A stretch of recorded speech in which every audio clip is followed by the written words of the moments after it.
Welcome, friends and viewers, to our video series on applying for Portuguese citizenship after marriage or common law union of more than 6 years. Hello, I'm Sean.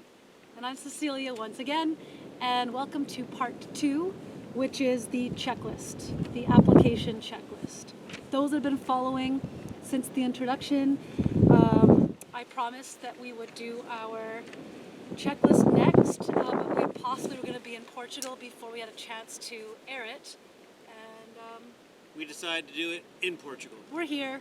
We are in Portugal, and so rather than wait until we get back home to Canada, we thought we would just do the video from here. And you get to see Pico. Well, Kind of. The clouds are on top of the mountain today, but it might happen while we're on the video. it might. All right, so I have my trusty checklist here that we followed when we applied for Sean's citizenship application. So I'm going to just basically, like I promised I would do, is just do a quick overview, and then after this on parts 3 and part 4 and part 5, we'll break it down a little bit on what kind of errors you possibly might make that we did make and how you don't have to make the same mistakes we made. So I will put a link as well to this PDF so that you can see it for yourself.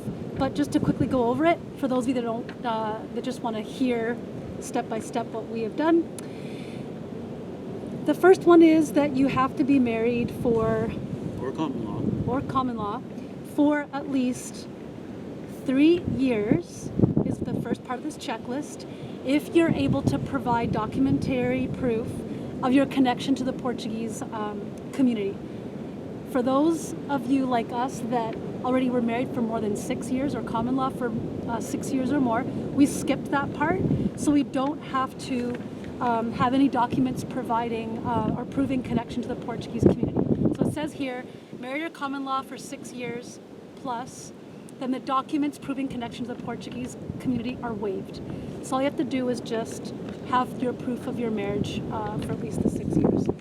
How to do that? The next one down says the Portuguese marriage certificate. If you were married in Portugal, that's what you use.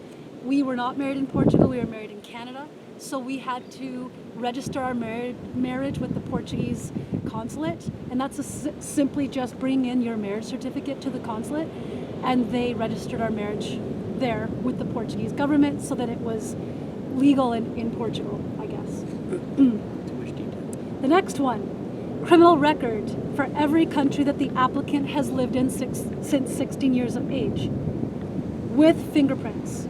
So when you do that one, we're going to go into more detail, but you're going to have to ask for the proper fingerprint. There's different types of record checks you can get done, so make sure you ask for the correct one.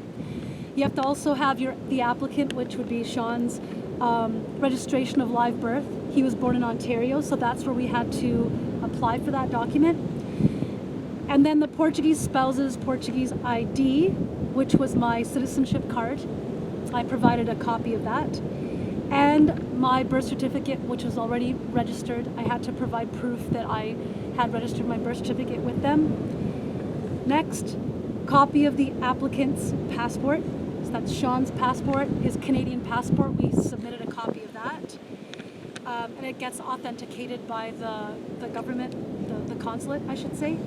And then fill out the application form and sign it.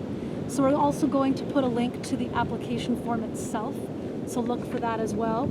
And it gets signed at the consulate itself. You don't sign it before going.